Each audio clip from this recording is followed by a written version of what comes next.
Assalamualaikum warahmatullahi wabarakatuh. Perkenalkan, nama saya Faris Suransyah. Saya mahasiswa dari kelas Manajemen Reguler semester 5 STM. Di sini saya akan menyelesaikan tugas UAS mata kuliah Manajemen Kewirausahaan yang diampu oleh Bapak Dadang Priyono. Dan dalam video ini saya akan membahas soal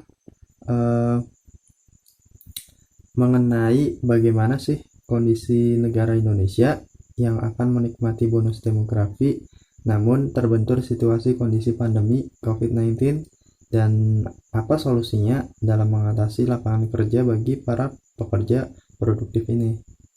Nah, kita akan memulainya dari pertama dulu, yaitu apa sih bonus demografi itu.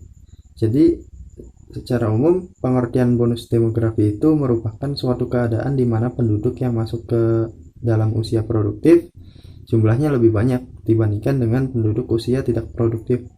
Usia produktif yang dimaksud adalah berkisar antara 15 tahun hingga 64 tahun. Perlu diketahui, bonus demografi ini dianggap hanya terjadi satu kali di setiap negara. Jadi sudah sepantasnya peristiwa ini dimanfaatkan sebaik-baiknya.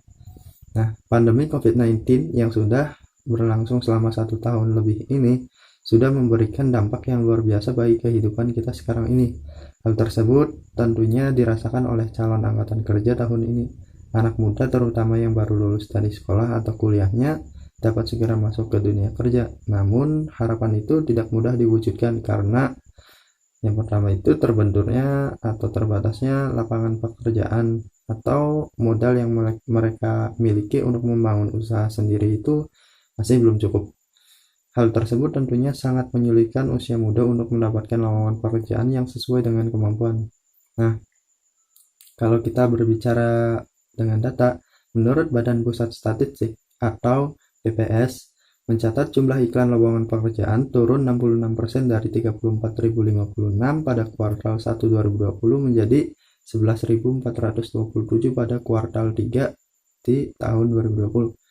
Nah, hasil sensus penduduk 2020 mencatat 70,72% dari 270,2 juta penduduk negeri ini berada dalam usia produktif, yaitu 15-64 tahun.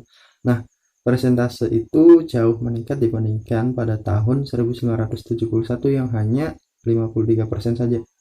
Nah, pandemi COVID-19 ini menghambat pemanfaatan bonus demografi yang kini sedang dinikmati Indonesia.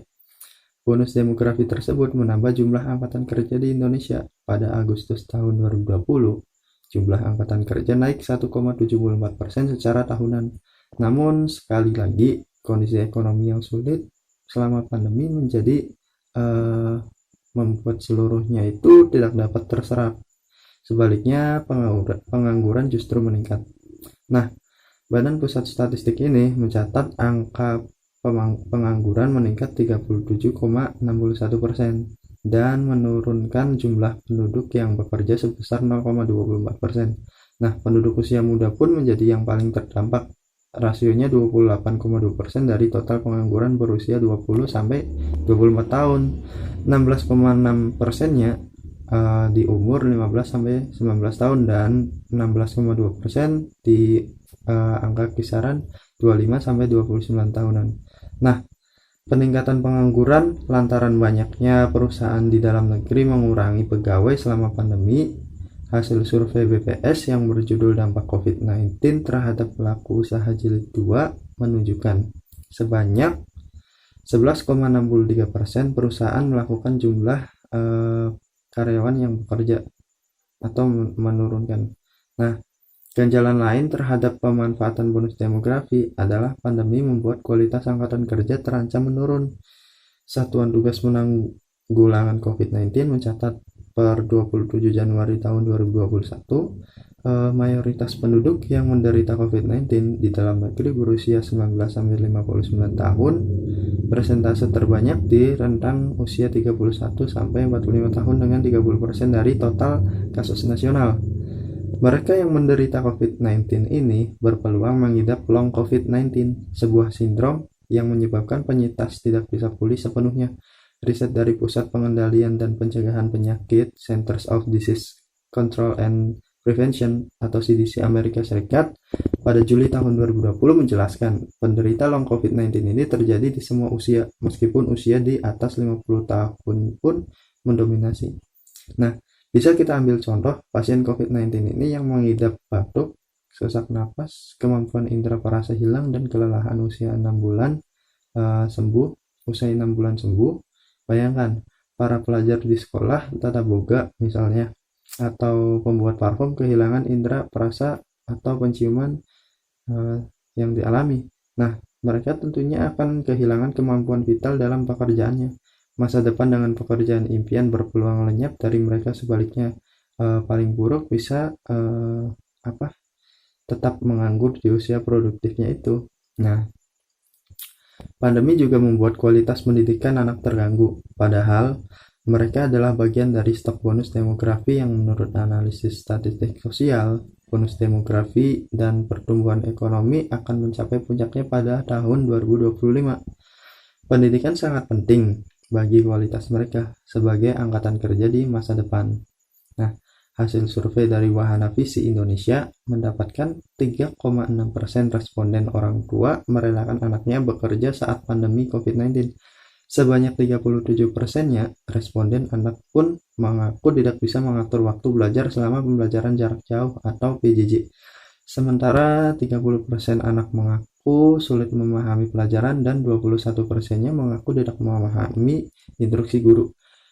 Seluruh problematika pembelajaran pada anak di masa pandemi tersebut berpotensi mengurangi kualitas kognitif mereka. Lebih jauh lagi, berpotensi mengurangi peluang mereka meneruskan pendidikan ke jenjang yang lebih tinggi.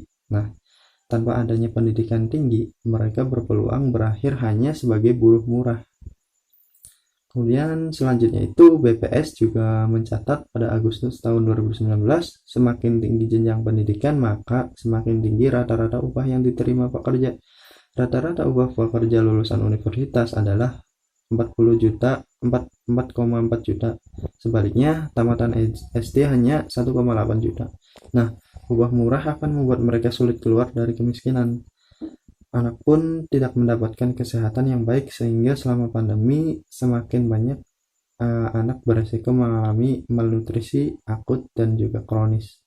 Hal ini lantaran seperti dalam survei Wahana Visi Indonesia, 19% rumah tangga tidak memiliki jaminan kesehatan sosial dan 54% lainnya tidak mengakses layanan kesehatan ibu dan anak. Nah, Indonesia masih memiliki peluang memperbaiki kondisi buruk akibat pandemi dan memanfaatkan bonus demografi dengan baik. Caranya adalah dengan memperbaiki kualitas pendidikan, kesehatan, dan juga memberi akses pekerjaan yang layak seperti saran United Nations Population Fund atau UNFPA. Nah, Korea Selatan bisa menjadi contoh yang baik dalam hal ini. Menteri Komunikasi dan Informasi dalam laporannya berjudul Siapa Mau Bonus?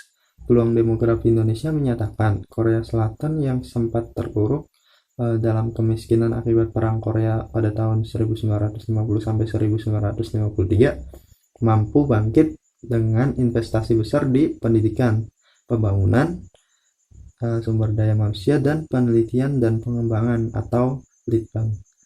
Nah, dalam kurun waktu 46 tahun dari 1962 hingga 2008, Korea Selatan ini mengalami kenaikan produk domestik bruto atau PDB sebanyak 400 kali lipat. Korean Wave menjadi salah satu contoh nyata dalam pengembangan industri yang dibangun oleh produktif yang kreatif. Nah, selain Korea Selatan,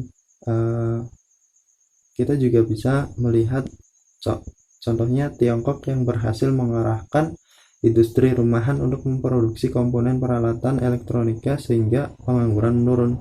Nah, bila Indonesia tidak berusaha semaksimal mungkin mengelola bonus demografi ini, maka permasalahan serius seperti tingkat pengangguran yang tinggi, ekonomi melambat, naiknya tingkat kemiskinan, dan tingginya tingkat kriminalitas bisa saja terjadi.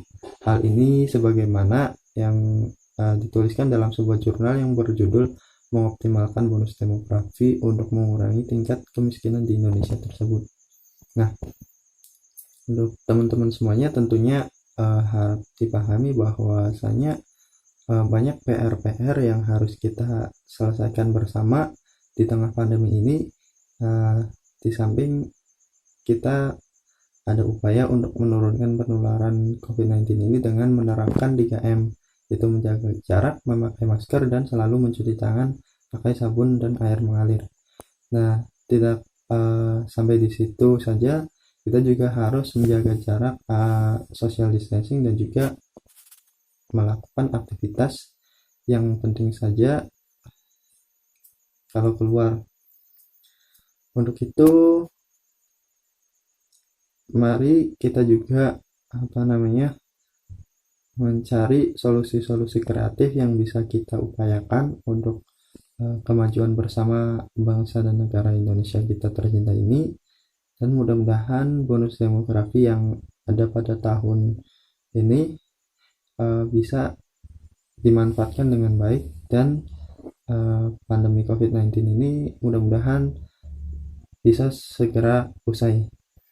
Mungkin sekian video saya kali ini, kurang lebihnya mohon maaf.